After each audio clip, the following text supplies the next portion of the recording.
à tous. Alors aujourd'hui, on va parler d'un sujet crucial si vous êtes propriétaire, bailleur ou locataire, le congé pour vente. Car celui-ci est strictement encadré. Donc pour éviter mauvaise surprise ou litige ou des erreurs qui peuvent coûter cher, je vais vous expliquer comment procéder. On voit ça dans 2 petites secondes.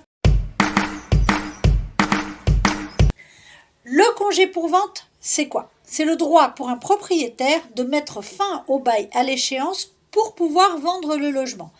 Mais il doit respecter des délais stricts, une procédure formelle et surtout donner la priorité au locataire. Quand est-ce que le propriétaire peut donner congé pour vente? Il ne peut être donné qu'à l'échéance du bail. Pour une location vide à bail nu, c'est tous les 3 ans. Et il faut prévenir le locataire au moins 6 mois avant la fin du bail, par lettre recommandée, acte d'huissier ou remise en main propre contre signature. Un congé qui est donné hors délai est nul et non avenu et reconduit le bail automatiquement. Alors il faut savoir que le locataire a un droit de priorité, on appelle ça le droit de préemption.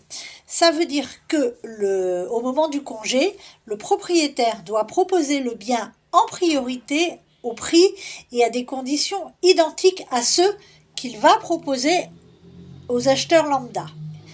Attention, si le bien est en agence et qui sera proposé avec des frais d'agence, ceux-ci ne sont pas inclus dans le prix proposé au locataire. C'est le prix net vendeur qui doit être proposé au locataire. Celui-là n'a pas à supporter les frais d'agence.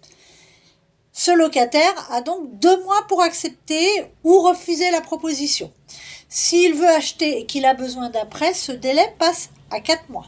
Attention, si le propriétaire vend le bien à un tiers à un prix inférieur ou à des conditions plus avantageuses, il devra reproposer le bien au locataire, pareil, qui aura 2 mois pour accepter ou refuser la nouvelle proposition. Attention, le congé de vente n'est pas valable dans tous les cas.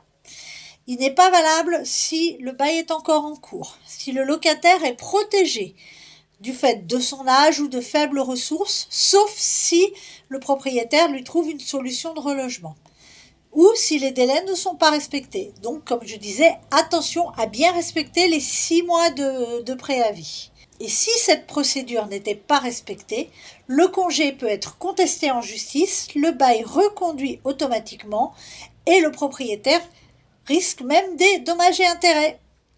Donc vous voyez, donner congé pour vente, c'est pas juste envoyer une lettre. C'est une procédure légale à suivre à la lettre, c'est le cas de le dire, pour éviter les ennuis. Voilà, alors j'espère que cette vidéo vous a plu. Si c'est le cas, vous n'hésitez pas à commenter, à liker, à partager et surtout à vous abonner. Quant à moi, je vous dis à très vite pour un nouvel épisode de Dis-moi Mama. Ciao!